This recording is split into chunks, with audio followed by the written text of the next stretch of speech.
2013 July 27 Thrissur വെളിയന്നൂരിലെ ഒരു ഫ്ളാറ്റിൽ വെച്ച് തമിഴ്നാട് സ്വദേശിനിയായ മഹേശ്വരി കൊല്ലപ്പെട്ടു. കഴുത്തറുത്ത നിലയിൽ ക്രൂരമായായിരുന്നു കൊലപാതകം.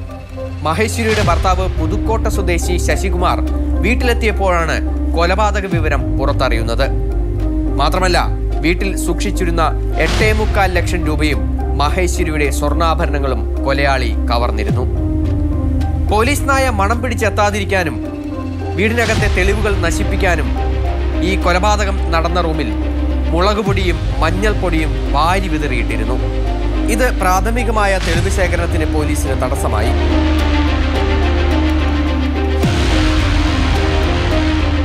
മഹേശ്വരിയുടെ ഫ്ളാറ്റിലേക്ക് ആരും വന്നതായി സമീപവാസികൾ കണ്ടിട്ടില്ല. മാത്രമല്ല, അന്നത്തെ കാലത്ത് CCTV ക്യാമറകളൊന്നും അത്ര സജീവമല്ല. മഹേശ്വരിയുടെ ഭർത്താവ് ഒരു കാര്യം പറഞ്ഞിട്ടാണ് വീട്ടിൽ നിന്ന് പോയത്: അപരിചിതരായ ആര് വന്നാലും വാതിൽ തുറക്കരുത്, പണം അകത്തിരിപ്പുണ്ട്. പോലീസ് പരിശോധിച്ചപ്പോൾ ഒരു കാര്യം വ്യക്തം: വാതിൽ പൊളിച്ചല്ല ഈ കൊലപാതകി അകത്ത് കയറിയിട്ടുള്ളത്. അതായിരുന്നു പോലീസിന് ലഭിച്ച ആദ്യത്തെ പിടിവള്ളി. കാരണം അപരിചിതനല്ല, പരിചിതൻ തന്നെയാണ് കൊലപാതകം നടത്തിയിരിക്കുന്നത് എന്നത്. ഇതോടെ പോലീസ് അന്വേഷണം ബന്ധുക്കളിലേക്കും അടുത്ത പരിചയക്കാരിലേക്കും നീണ്ടു. ഇവർ കേരളത്തിലെ ആർക്കും ഏത് ജില്ലയിലും ഇവർക്ക് മറ്റു ബന്ധുക്കാരൊന്നുമില്ല. പിന്നെ ഉള്ളത് തമിഴ്നാട്ടിലാണ്. ഇവർ താമസിക്കുന്നുണ്ടായിരുന്നത് തമിഴ്നാട്ടിലെ ട്രിച്ചി ജില്ലയിലാണ്. ട്രിച്ചിക്ക് പോയി, പുതുക്കോട്ട പോയി. അവിടെ ഇവരുടെ ബന്ധുക്കാരൊക്കെ ആയിട്ട് എല്ലാവരും സംസാരിച്ചു. കുറേ പേരുടെ സ്റ്റേറ്റ്മെൻറ്റ് എടുത്തു. സാധ്യതയുള്ളവരുടെ കുറേ പേരുടെ സ്റ്റേറ്റ്മെൻറ്റ് കുറേ പേരൊക്കെ ചോദ്യം ചെയ്തു. അവിടെ അതിൽ ഇവരുടെ തന്നെ ഒരു ഹസ്ബൻഡിൻ്റെ ഒരു ക്ലോസ് റിലേറ്റീവായിട്ടുള്ളൊരു പളനിസ്വാമി എന്ന് പറഞ്ഞിട്ടുള്ളൊരു 49കാരുണ്ട്. അദ്ദേഹം ആണ് ഇവരുടെ വിവാഹം നടത്തി കൊടുത്തത്. അദ്ദേഹത്തിന് ഈ ഫ്ലാറ്റ് അറിയാം. ഇടയ്ക്ക് ഗുരുവായൂരൊക്കെ വരുമ്പോൾ ഈ പറഞ്ഞ ഫ്ലാറ്റിലൊക്കെ കയറാറുള്ളതാണ് നമുക്കറിയാം.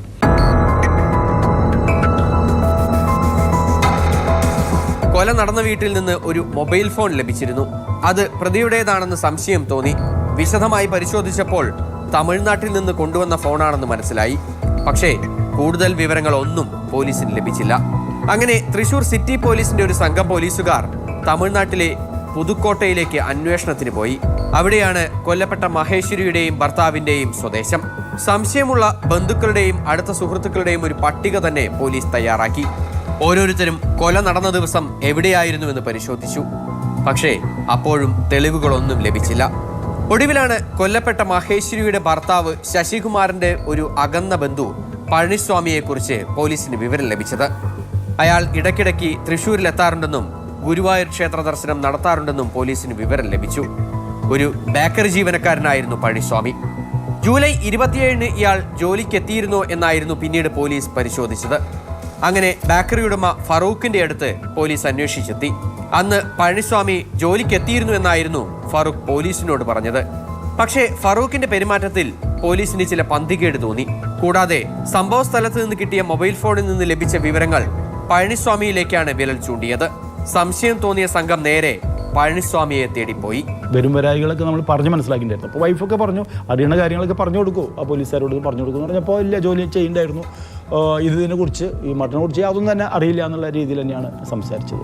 അപ്പോഴേക്കും പോലീസ് എത്തിയിട്ടുണ്ടെന്ന വിവരം ഫറൂഖ് പഴനിസ്വാമിയെ അറിയിച്ചു.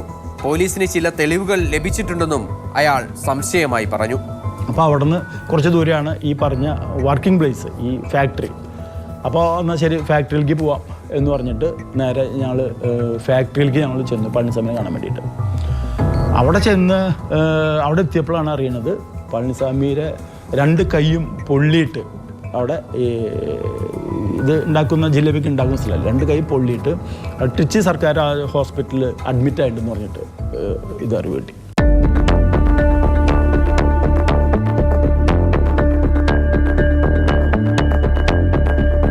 പോലീസ് പഴനിസ്വാമിയെ തേടിയെത്തിയപ്പോൾ അയാൾ ബേക്കറിയിൽ പലഹാരങ്ങൾ ഉണ്ടാക്കുന്ന ഇടത്തായിരുന്നു. തന്റെ വിരലടയാളം ഉൾപ്പെടെ എല്ലാ തെളിവുകളും പോലീസിന് ലഭിച്ചുവെന്ന് അയാൾ മനസ്സിലാക്കി. അപ്പോൾ ആദ്യം അയാൾ ചിന്തിച്ചത് ആ തെളിവുകൾ നശിപ്പിക്കുക എന്നുള്ളതാണ്, വിരലടയാളം ലഭിക്കാതിരിക്കുക. അതിനായി നാടകീയമായ സംഭവങ്ങളായിരുന്നു പിന്നീട് അരങ്ങേറിയത്. തിളച്ചുകൊണ്ടിരിക്കുന്ന ശർക്കരപ്പാവിൽ അയാൾ സ്വന്തം കൈകൾ മുക്കി. 2 കൈകളിലും പൊള്ളലേൽപ്പിച്ചു. 30% പൊള്ളൽ അയാൾക്കേറ്റു. അതോടെ ആശുപത്രിയിലേക്ക് പ്രവേശിപ്പിക്കേണ്ടി വന്നു. ചോദിക്കാൻ വേണ്ടി നോക്കിയപ്പോൾ അങ്ങനെ അത്ര എളുപ്പമല്ല. കാരണം ഒരു കൈയൊക്കെ അത്രയും പൊള്ളിയ ഒരു അവസ്ഥയിലല്ല ആയിരുന്നത്. അപ്പോൾ ഞങ്ങളിവിടെ കുറച്ച് വെയിറ്റ് ചെയ്ത് പിന്നെ പുലർച്ചയായിട്ട് അവിടെ കയറി ഈ ആളോട് നമ്മൾ സംസാരിച്ചു തുടങ്ങി. സംസാരിക്കുമ്പോൾ തീർത്തും ഇതിനെ ഓഫൻഡ് ചെയ്തിട്ടാണ് സംസാരിച്ചത്. ഞങ്ങളൊരു സംഭവം ഉണ്ടായില്ല, ഞാൻ പണിക്കുണ്ടായിരുന്നു, അവിടെ വന്നിട്ടേ ഇല്ല, തൃശ്ശൂരൊന്നും വന്നിട്ടേ ഇല്ല എന്നൊക്കെ പറഞ്ഞിട്ട് തന്നെയാണ് സംസാരിച്ചത്. അതിനെ നിരന്തരം ചോദിച്ച് ഞങ്ങളുടെ ഒരു റാഫി എന്ന് പറഞ്ഞിട്ടുള്ളൊരു പോലീസുകാരൻ്റെ ആയിരുന്നു. അദ്ദേഹം എന്നെ ചോദ്യം ചെയ്യുന്നതിൽ മിടുക്കനാണ്. ചോദിച്ച് അതിനെ ബ്രേക്ക് ചെയ്തു. ഇത് എനിക്ക് സാമ്പത്തികമായിട്ട് കുറച്ച് ബുദ്ധിമുട്ടുണ്ട്, അത് കാരണമാണ് ഞാനിത് ഇങ്ങനെ ചെയ്തത് എന്ന് പറഞ്ഞ രീതിയിൽ അത് ബ്രേക്ക് ചെയ്തു. പോലീസ് എത്തുന്നതിന് മുൻപ് പഴനിസ്വാമി കൈകൾ പൊള്ളിച്ചത് അന്വേഷണ സംഘത്തെ സംബന്ധിച്ചിടത്തോളം ഒരു തെളിവായിരുന്നു. അവർ ഉറപ്പിച്ചു പഴനിസ്വാമി തന്നെ പ്രതിയെന്ന്. ദേഹത്ത് പൊള്ളലേറ്റ പ്രതിക്ക് ആദ്യം ചികിത്സ നൽകി, പിന്നീട് കേരളത്തിലേക്ക് കൊണ്ടുവന്നു. അപ്പോഴേക്കും ക്രൂരമായ കൊലപാതകത്തിന്റെ തെളിവുകൾ പോലീസിന് ലഭിച്ചിരുന്നു. ഫറൂഖും എല്ലാം സമ്മതിച്ചു. ക്രൂരമായ കൊലപാതകത്തിന്റെ രീതി പോലീസിനോട് പ്രതി വെളിപ്പെടുത്തിയത് പിന്നീടായിരുന്നു. മഹേശ്വരിയുടെ വീട്ടിൽ പണമുണ്ടെന്നറിഞ്ഞാണ് അവിടെ ചെന്നത്. ഗുരുവായൂർ ദർശനത്തിന് ഇടയ്ക്കിടെ വരാറുള്ളതുകൊണ്ട് വീട്ടിലെ കാര്യങ്ങൾ കൃത്യമായി അയാൾക്കറിയാമായിരുന്നു. ഭർത്താവില്ലാത്ത സമയത്ത് മോഷണത്തിനായി എത്തി. പരിചയക്കാരനായതിനാൽ മഹേശ്വരി തന്നെയാണ് വാതിൽ തുറന്നു കൊടുത്തത്. ചായ എടുക്കാൻ മഹേശ്വരി അകത്തുപോയ തക്കത്തിന് മോഷണം നടത്തി. 8.25 ലക്ഷം രൂപ കവർന്നു.